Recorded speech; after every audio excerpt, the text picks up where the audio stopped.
have I made the right decision about not leaving on the day that I could have left, because I did postpone my flight out of Lisbon.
Oh, hello.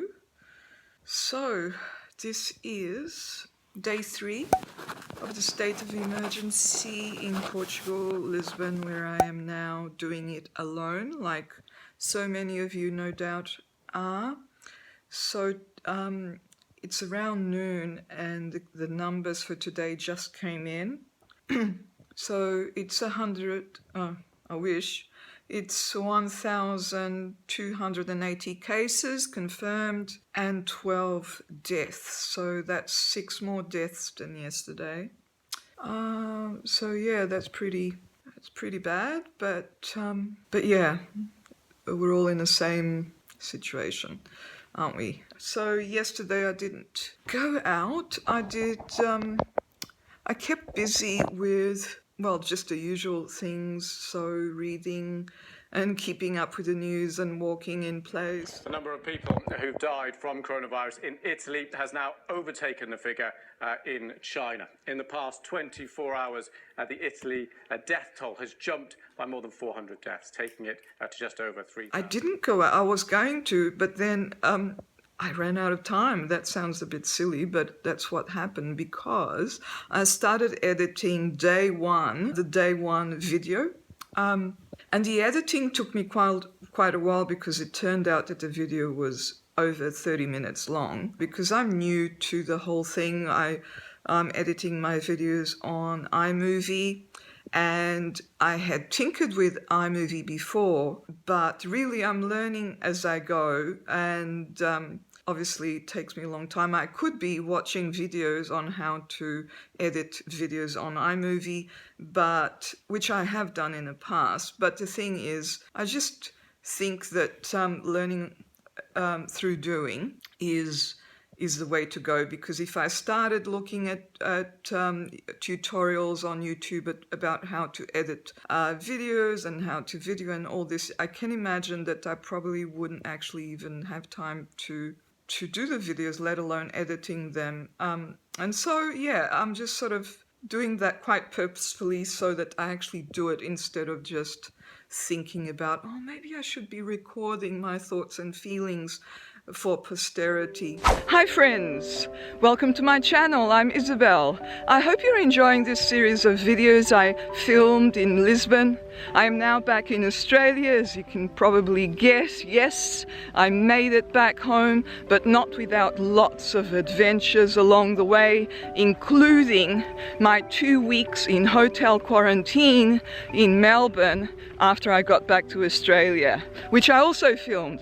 So be sure to subscribe and come back and watch those videos as I upload them. So take care and see you next time. So yeah, I didn't go out because that took me such a long time, and by the time I looked out the window it was dark. I didn't need any food, so there was no need to go out really. I did 10,000 steps walking on the spot, which is what I do, and walking a little bit around the apartment. And that's where I'm at the moment. And I woke up to a glorious sunny day, just a beautiful, well, I think this is the first day of spring. Welcome spring. It was a beautiful, beautiful sunny day. So quiet. I know today is Saturday, so it's always a little bit quieter on Saturday, but around here. But today was absolutely extra quiet, and it still is. Usually I can hear steps on the street outside, even with the windows closed, and believe me, there hasn't been that many steps. The people who are building just across the lane, they're not here today. I did hear a few noises and sounds and voices a little bit early for a short while, but no, they're not here today. They usually do work on Saturday, but this all makes me feel that they're not going to continue building. Also, looking out the window, it looks like they are preparing to shut the building site down, because the attic window that was supposed to be built, I guess, that would be pointing into my window here actually, it has been covered over. It hasn't, unlike the under windows that they have already built that jut out of the roof, this one has, yesterday they were just covering it over so it wouldn't rain inside. So this is quite sad in a way, because it actually brings home the fact that not even building sites will go on in this period. It's not surprising, but you sort of think about all those people who were working on a building site. How will they cope? Will they get paid? Anyway, so, and it's also going to be a little bit lonelier for me, because before I would be looking out the window, at least I'd see people on a building site and they'd wave to me sometimes, I'd wave to them. I mean, you know, those little things count. Whereas at the moment, looking out the window, I see 0 people. I will go out for a walk. The weather has since changed and they are predicting rain. It looks now a lot cloudier than earlier in the morning. I mean, I can always take my umbrella. I will go for a walk because yesterday I didn't. And, you know, even though I did get my 10,000 steps in, I didn't get fresh air really. And so I feel that that's important.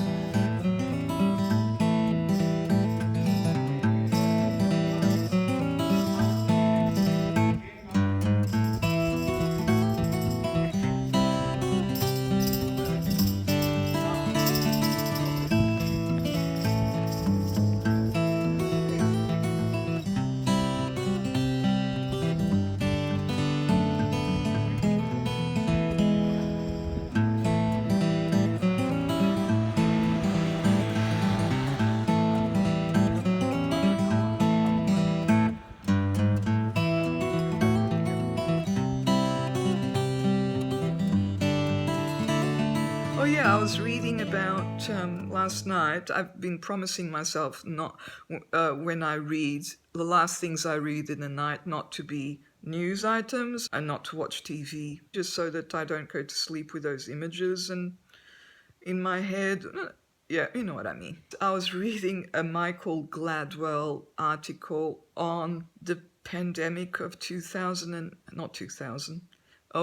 1918. He wrote a book about it, and the article is really interesting. I haven't read the book. It was really interesting because I'll tell you a little bit more about it in this video that I will prepare. So it's this article called "The Deadliest Virus Ever Known," and it's by Malcolm Gladwell, and it was published in the New Yorker in 1997. And it's about the pandemic of 1918, when over 20 million people died all around the world. And the first known case of the so-called Spanish flu was on March 4, 1918, in Camp Houston in Kansas. And then it just sort of spread. And it reached Europe following the trail of hundreds of thousands of American soldiers who crossed the Atlantic that spring for the closing offences of the First World War. And it then went on to say that every year there's something called the flu meeting, and to ensure that if the Spanish flu ever happened again, we would not be unprepared. And so everyone, public health officials from around the world and vaccine manufacturers, eager to get guidance from the government about what kinds of flu strains to put in the upcoming fall flu shots. So they gather in this flu meeting. But what's interesting is that, look at this, there's all kinds of subtypes of the flu every year, but look at this, this is from 1997, it says here that there's this H3N2A/Wuhan 359.95 strand that was identified. And then it says that there's more than 359 samples from Wuhan, China, in 1995. The Wuhans were very big that year. So it means that Wuhan area is actually pretty, well known by now for spreading these kinds of terrible flus that are apparently initially caused by, well, in this article, Michael Gladwell talks about they felt that it was spread by birds, ducks in special, and then it passes on to pigs, and then pigs actually get it from a bird and transmit it onto humans. But yeah, so that was pretty interesting in a terrible kind of way. So yeah, now that, I'm sort of learning YouTube, so uploading the video, which was longer than 30 minutes long, I mean, it took me all that time to edit it, and now I left it on uploading all night. Would you believe it? I left the laptop on. In the morning, it was about 68%, no, it was about 58% finished when I woke up. And then after breakfast, it was about 68% finished. And then I thought, no, this can't be working right. We don't have the world's fastest internet at the moment because everyone is home using it, and also because my Wi-Fi is probably not that fast anyway, because it's just standard Wi-Fi. But 68%, and it's been uploading for longer than, 12 hours. So then I restarted the whole thing, and then it was in draft mode, and then in draft mode I wasn't sure whether it was uploading or not, and now I re-uploaded it, and now it's at 3%. I don't know. Well, anyway, we'll see. The thing is, you won't be seeing these videos until I finish uploading them, and it might take me a while, but I'm talking, as I said before, to my future self and to whoever is interested.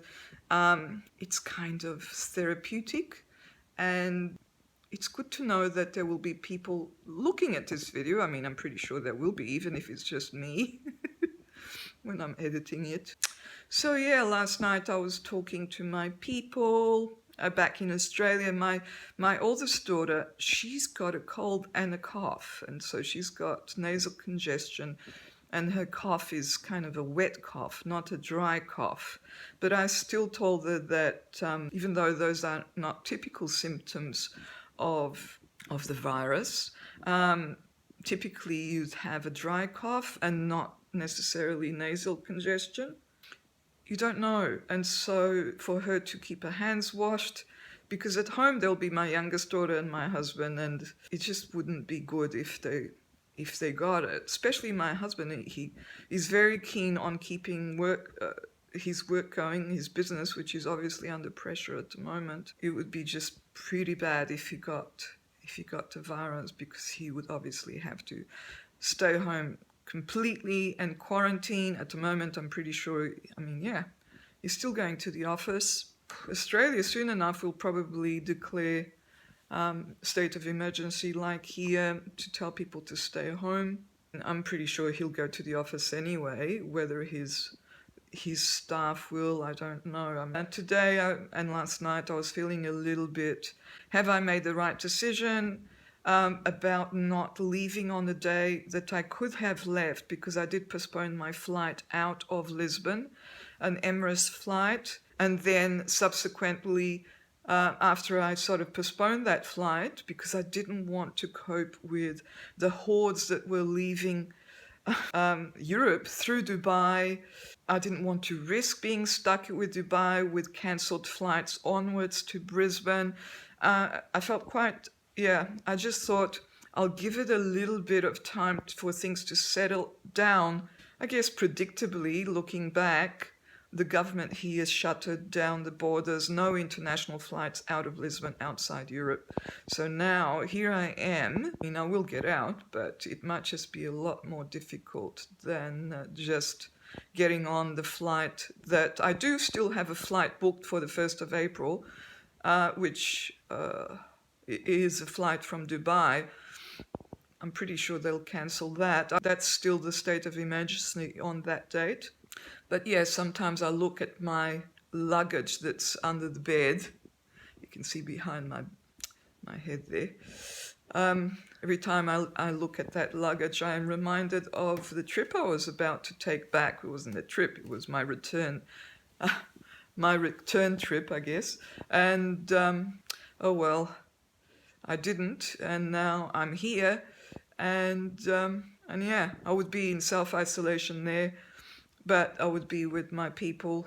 I'm actually not as worried for me. It was just when I was talking to my daughter and she had a cold, and she wasn't feeling sorry for herself or anything. She's not like that. On the contrary, I just wondered, I really want to be with them to support them. It's not about them supporting me, but they seem to be very cheerful and happy. I mean, normally they're quite happy when I come on these trips to Lisbon, which I do at least once a year on my own, because they have, the cat is away, and so they will play. And, well, obviously I enjoy seeing family here. I have a lot of family here because I was born in Portugal and I lived here for the early part of my life until I was almost 17 years old. And then I did come back after having lived in Australia for 4 years. I came back and lived here for 6 years. So I feel quite Portuguese in a lot of ways. I think I feel more Portuguese than Australian, even though I have lived more years in Australia than I have lived in Portugal. You know, I have some properties here that I have to manage. This time it is a little bit different. You know, I don't actually mind being on my own in a way, but I guess what I'm feeling is a little bit, I don't know, guilty that I'm not with them. Even though they probably would, I don't know. Anyway, I was going to say they probably wouldn't talk to me as much when I'm there as when I am calling them on the phone, because then I have their captive attention. Whereas if I just, you know, how young people are with my daughters, if I ask them a question, they might not answer it in too many sentences. That's, I guess I'm rambling on, aren't I? Okay, so today I think we'll buy maybe more soup, which is really handy to have in a fridge and a freezer. Maybe a few more cans of things. More fruit. I love having lots of fruit. I'll cook the meatballs, I think. I'll edit the video from yesterday. Let's see how long that takes me. It took me so long yesterday. It's just weird. So what else will I be doing? Well, the usual things. I've told you all about my usual things, which are reading. I haven't done any writing. I'm a writer, and I was planning to compile a whole pile of lesson plans in a book, which would be of value to me and also to all other writing teachers, creative writing teachers. I haven't done any of that, mainly because, as I said, it took me so long to edit the video. But then editing the video is also a creative occupation, and in a sense it's actually, well, you're writing, aren't you, and you're composing, but not in written words. I have been reading watching TV, not too much. So I'll do all that today. I'll go for a long walk today, even if I need to take an umbrella if it rains, and use the umbrella. I did some ironing earlier today because it's something that kind of relaxes me, and also there's a few things that I like ironing, and yes, I do iron dishcloths.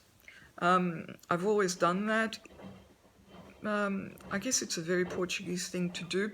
Portuguese are renowned for ironing anything that does not move. I don't think too many people iron underwear, but they do iron dishcloths, they iron bath towels. I do actually occasionally go through my linen room, which I have in Australia, and iron the sheets there, or rewash them and to keep them stored nicely. So yeah, I do actually still iron some sheets, not all the time, because a lot of the time when I wash sheets, I dry them and then I put them on in bed again. I don't like having too many sheets. Recently I did a Marie Kondo thing in my linen room in Australia because I just found we had too many sheets and all those types of things. And so I gave so much away at that time. And then the linen room is looking a lot more satisfying. And so that's it. Well, I won't make this video too long. I hope you're keeping well and cheerful wherever you are.